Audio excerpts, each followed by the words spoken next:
Spartiate, on va parler encore une fois d'une actualité qui lie Hong Kong.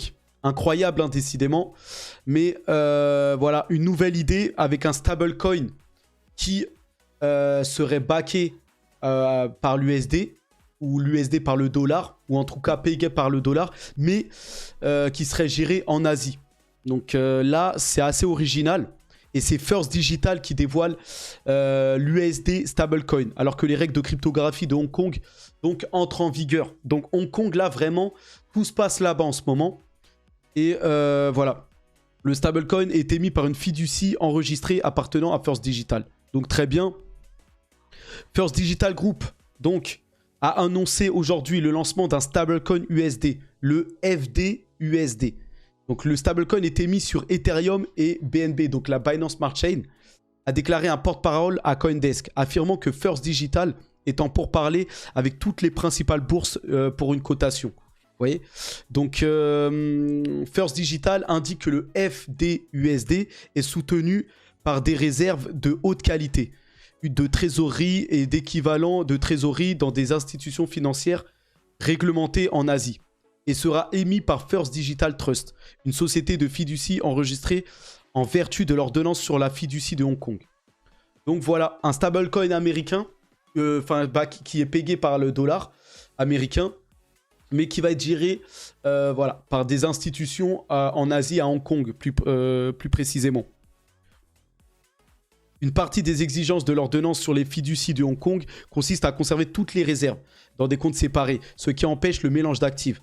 Le lancement de ce stablecoin représente une avancée majeure dans notre mission de fournir une monnaie numérique sécurisée et efficace qui peut être intégrée de manière transparente dans les transactions quotidiennes, a déclaré Vincent Choke, PDG de la First Digital, dans un communiqué. Mais lorsque le stablecoin sera lancé, il ne sera pas disponible pour les utilisateurs de détail à Hong Kong. Ça, pour le moment, c'est vrai que ça ne va pas être disponible tout de suite, mais quand même, c'est un pas géant. Et bah, du coup, bon, on a Tether qui domine largement l'entreprise Tether avec son USDT. Ensuite, on a Circle avec son USDC, qui a aussi un stablecoin euro, enfin même Tether aussi. Mais là, on a First Digital maintenant, un autre concurrent. Mais là, ça va être plus pour l'Asie pour le moment. Voilà, plus concentré sur le marché asiatique. Et je pense que ce stablecoin peut performer et devenir un des leaders. Puisque je pense pas que Hong Kong peut-être s'appuiera plus dessus que sur le Tether ou l'USDC qui sont backés mais ou mal backés par voilà, des actifs surtout américains, tout ça, voilà, des bons du trésor américain, des choses comme ça. Et je pense que ça plaira pas trop aux autorités de Hong Kong. Donc là, c'est une grosse nouvelle. Alors, on a les régulateurs de Hong Kong qui ont déclaré que les pièces stables ne devraient pas être autorisées à la négociation publique par les investisseurs de détail jusqu'à ce que les règles proposées pour cette classe d'actifs soient officiellement mises en œuvre sur le territoire. Donc on va voir ça. Là, on va aller sur le site du FDUSD. Donc, alors, FDUSD est un stablecoin adossé à 1.1 sur l'USD. Donc, c'est un stablecoin classique, hein, comme le Tether. Alors, révolutionner la finance mondiale avec un stablecoin numérique de pointe, offrant aux entreprises et aux constructeurs sécurité, rapidité et innovation dans le monde entier. Donc, vous voyez qu'il parle du monde entier. Peut-être que ça va d'abord être géré en Asie, à Hong Kong, et ensuite, ça va s'établir dans le reste du monde. De toute manière, c'est sur les blockchains Ethereum et BNB, donc qui sont des blockchains, on peut dire, normalement internationales. Donc, tout le monde aura accès au FDUSD. Vous voyez, pour le moment, ça appartient pas à la Chine ou à Hong Kong.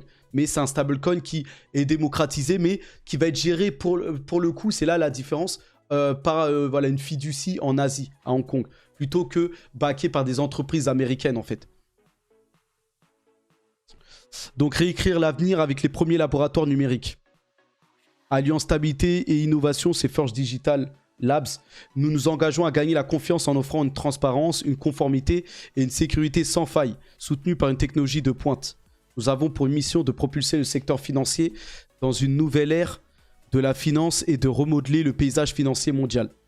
Donc voilà, ils veulent réinstaurer la transparence. Et regardez, ici, voilà les deux blockchains avec voilà, ces contrats pour retrouver le FD-USD. Et je pense que plus tard, ou en tout cas si ce stablecoin fait ses preuves, je pense qu'il sera adopté peut-être sur d'autres blockchains. Donc à voir, d'autres réseaux. Donc c'est pas mal, ça fait le tour des actualités. Hein. Tout savoir hein, sur le stablecoin adossé à l'USD de First Digital. Voilà, tac, tac, tac. Est-ce qu'il y a d'autres nouvelles? La société asiatique de technologie. Donc First Digital, c'est asiatique. Hein. Donc voilà, c'est la première fois qu'on a une entreprise étrangère qui va proposer un stablecoin américain. Et là, comme par hasard, asiatique et chinoise à Hong Kong. Donc là, ça rentre pile poil dans le narratif là de Hong Kong, tout ça. Donc Hong Kong, c'est vraiment là, le Web3, la blockchain, c'est vraiment en train de s'accélérer là-bas. Et peut-être que le bull run partira de là-bas. Donc il y a plein de narratifs qui peuvent relancer le bull run. Avec les problèmes américains, enfin les taux d'intérêt, l'inflation qui pourrait être vaincue, Ripple qui pourrait gagner une victoire sur la SEC, ou même ça là, le narratif de Hong Kong. Donc on a plein de narratifs qui pourraient relancer le bull run là. Et apparemment ce stablecoin est très sécure, donc on verra ça en tout cas. À voir. Donc voilà, hein, c'est Hong Kong, vous voyez le drapeau là. Le premier numérique déployé FDUSD dans le cadre de réglementation de cryptographie à Hong Kong. Voilà, hein, ça fait le tour. Il y a plein d'actualités qui parlent de ça. Et vous voyez qu'ici, là, c'est annoncé par CZ. Hein. Donc, First Digital à Hong Kong, voilà, à Hong Kong Listed Trust Company, launched a new USD PGX stablecoin FDUSD on BNB.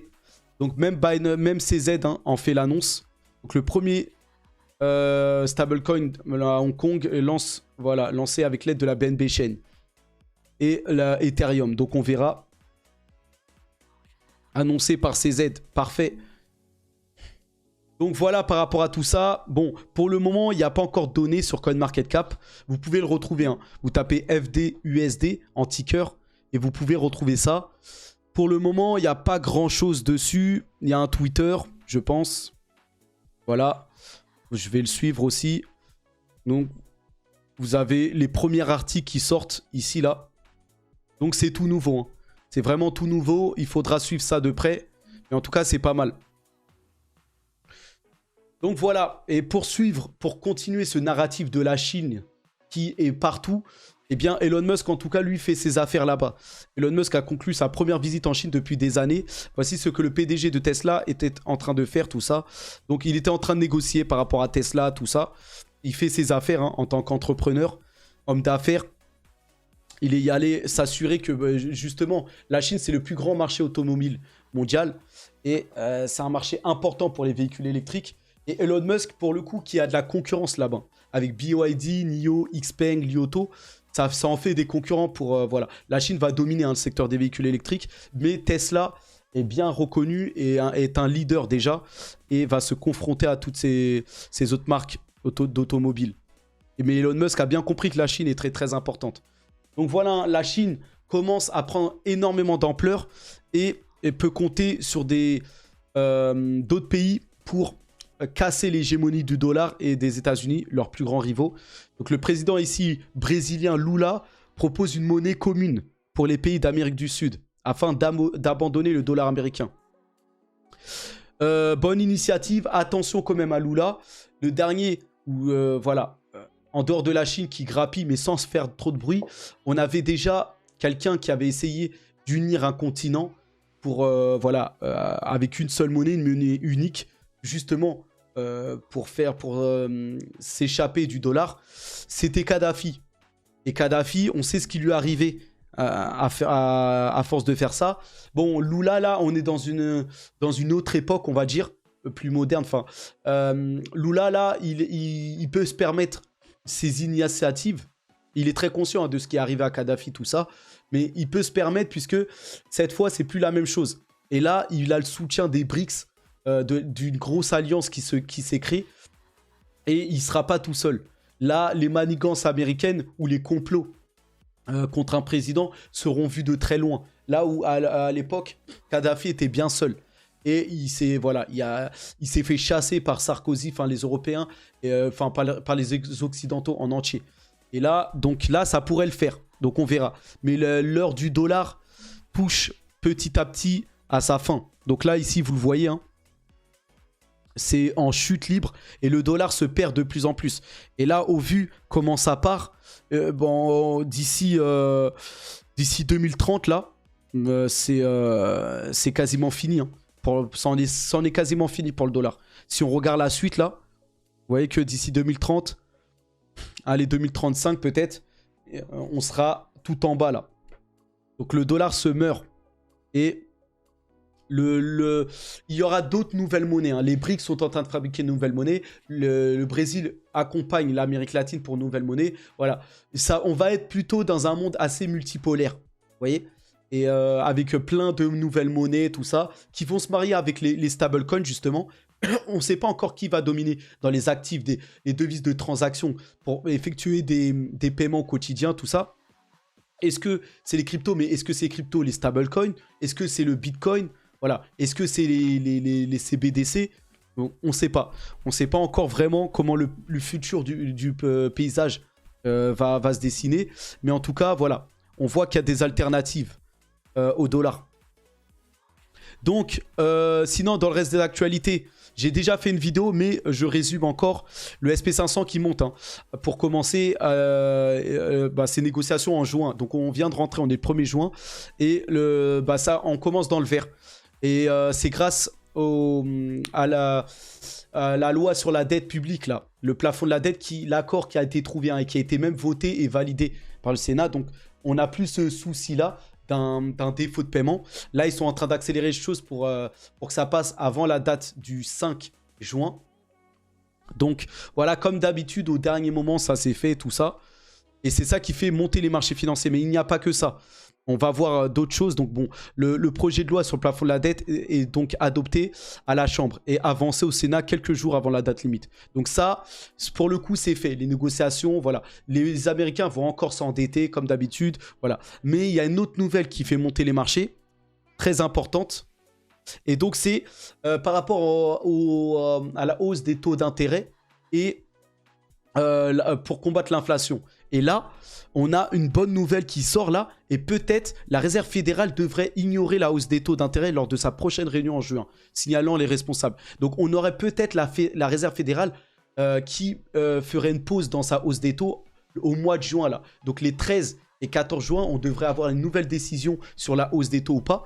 On devrait voir ce que Paul va faire. Et il se pourrait qu'il n'augmente pas les taux et qu'il fasse une pause. Et qu'il laisse peut-être au mois de juillet pour une prochaine hausse des taux. Donc, attention, ça c'est une énorme nouvelle qui alimente hein, les marchés. Voilà pourquoi les marchés sont dans le rouge.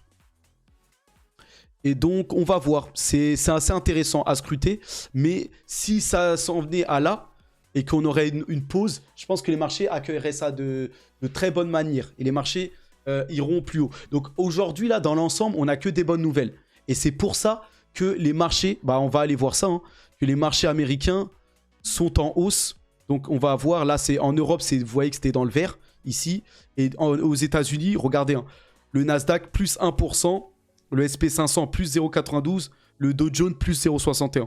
Donc voilà, hein, les investisseurs applaudissent la progression du plafond de la dette et aussi la nouvelle, ils ne le disent pas ici, mais aussi la nouvelle qu'il y aurait peut-être une pause dans la hausse des taux d'intérêt, ce qui va un peu rassurer les marchés quant à un effondrement peut-être des banques si jamais ils continuent à augmenter les taux. Donc très très bonne nouvelle dans toutes les parties. Hein. Et justement, on voit que dans les chiffres ou quand on regarde de plus près, dans les indicateurs, on voit que les ODDS là ont sauté de plus 70%. Après que un des officiels a dit qu'il y aurait peut-être une pause dans la hausse des taux là. Donc, vous voyez que ça, c'est dans les indicateurs. Enfin, voilà, on voit quand on scrute les chiffres, les résultats, enfin, les indicateurs des prévisions, tout ça, on voit que les indicateurs sont très bullish maintenant par rapport à tout ça là. Et je pense que les marchés vont aller dans le vert là à court terme, au vu de ces bonnes nouvelles là. Mais on verra. En tout cas, que des bonnes nouvelles. En plus de ça, en Europe aussi, je le rappelle, l'inflation est bien redescendue. Donc là, aujourd'hui, c'est une succession que de bonnes nouvelles. Hong Kong aussi, là, a ouvert, même par rapport aux cryptos, hein, c'est aujourd'hui l'ouverture des négociations en crypto. Donc là, c'est un combo de 4 bonnes nouvelles qui fait que tous les narratifs sont réunis pour voir les marchés partir en hausse et surtout les marchés crypto. La seule mauvaise nouvelle, c'est ça, c'est la guerre qui est toujours plus intense entre l'Ukraine et la Russie. La Russie dit qu'elle a repoussé une autre attaque sur son sol. Donc hier ou avant-hier, je ne sais plus, il y avait eu une attaque à Moscou. Des drones qui ont attaqué des bâtiments à Moscou. La Russie a intensifié ses frappes sur Kiev. Et là, voilà. Et pour rien arranger à tout ça, le premier ministre britannique, Rishi Sunak, un homme de la quarantaine, tout comme Macron, tout comme Trudeau, tout comme Meloni, tout comme Zelensky. Voilà, toute cette bande, cette clique placée par les élites pour placer sur le long terme par les élites. Bah là, le locataire du Downing Street, Rishi Sunak, qui dit que la place légitime de l'Ukraine est dans l'OTAN. Donc normalement, l'Ukraine devrait rejoindre l'alliance militaire. Donc c'est ce qu'ils veulent pour avoir une idée, vraiment des arguments pour lancer cette guerre. Parce que l'Ukraine est en dehors de l'OTAN. Et donc, cette histoire, normalement, ne concerne pas l'OTAN. Mais si l'Ukraine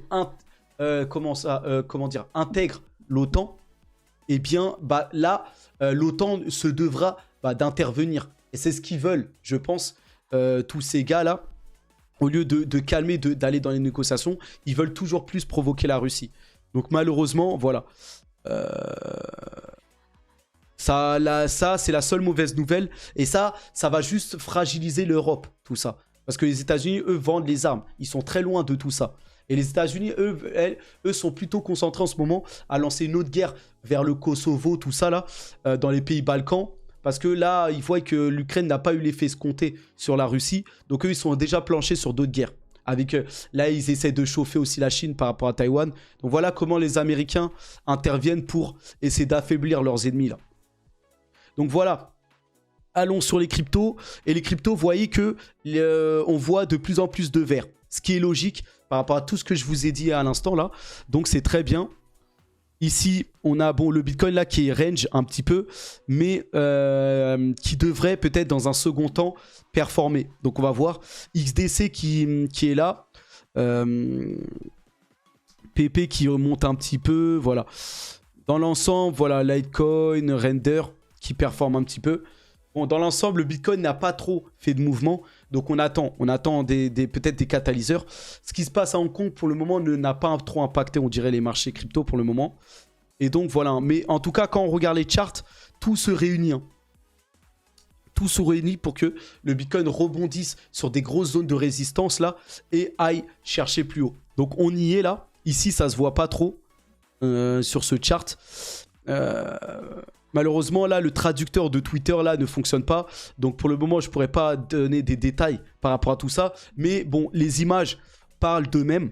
Et regardez ça, c'est une image moyen-long terme. Donc, depuis le début de l'année 2023, vous voyez que quand même, on est dans une pente montante. Et ici, regardez. Ici, on a buté déjà sur voilà, la zone du bas, là, de la pente montante. Et là, on rebute une deuxième fois. Et là, on a buté et il semblerait qu'on va rebondir à partir d'ici. Pour aller chercher cette fois les 36 000, enfin 34 000 plutôt. Et on verra après. Mais là, on est bien parti là pour rebondir et aller chercher les 34 000. Est-ce qu'on va le faire? Bah, ça dépend un peu de la macroéconomie, de ce qui va se passer. Mais là, on est bien positionné pour que ça aille plus haut là. Donc voilà, regardez, hein, même ici, là on est en train de faire ce qu'ils appellent une broadening wedge descending. Donc, regardez ça. Là on est repassé au-dessus du triangle formé là, de la ligne bleue là. On a rebondi et là on est, semblerait-il, en train de partir pour remonter. Et ça ferait comme ici là, dans la zone ici là. On rebondit sur la ligne et là on part plus haut. Donc à voir, mais on est bien parti. Hein. Vous voyez la zone jaune là, on dirait on vient rebondir ou on vient s'appuyer, on va dire, sur cette ligne de résistance là. Donc pour aller chercher plus haut là. Donc voilà, voilà par rapport à tout ça. Les volumes aussi sont assez bas. Et il semblerait qu'on va repartir pour faire une nouvelle montagne en termes de volume là.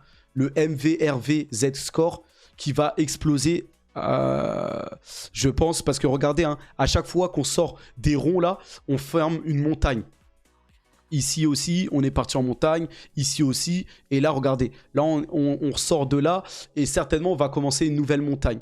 Donc dans le volume là. Donc à voir par rapport à ça. Et même ici, hein, quand vous le regardez, on sort et on dirait qu'on va faire une montagne et qu'on va aller chercher du vert un petit peu là. Donc patience, mais on s'en vient sur tout ça là. Donc voilà, hein, les amis. On y est. Courage en tout cas. Courage, courage. Voyons s'il y a d'autres nouvelles actualités.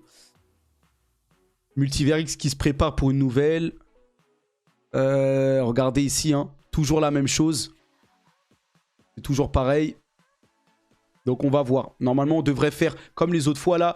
Là, c'est dessiné en gris. Là, on devait faire du vert. Ensuite, corriger et aller plus haut. C'est toujours pareil. Donc là, on devrait avoir un plus haut d'ici 2024 d'après ce chart. Ensuite, corriger et ensuite aller plus haut après. Non, ouais, j'y crois pas trop là. Je crois pas qu'en 2025 et tout ça, on va corriger et ranger. Je pense pas. Mais bon, on verra. On verra. Est-ce qu'il y a des nouvelles? Pas trop. Donc voilà. On en reste là. Pas beaucoup de nouvelles d'autres. C'est déjà un bonne petite vidéo de 20 minutes. Spartiate. J'espère que vous avez apprécié. C'était une petite nouvelle parce que j'avais oublié de couvrir dans ma vidéo précédente l'actualité sur le First Digital par rapport à leur stablecoin. Donc j'ai décidé de faire une nouvelle vidéo. Bah, je reviens s'il y a d'autres nouvelles. Hein. Ok? Force à nous. Hein. Allez, à plus.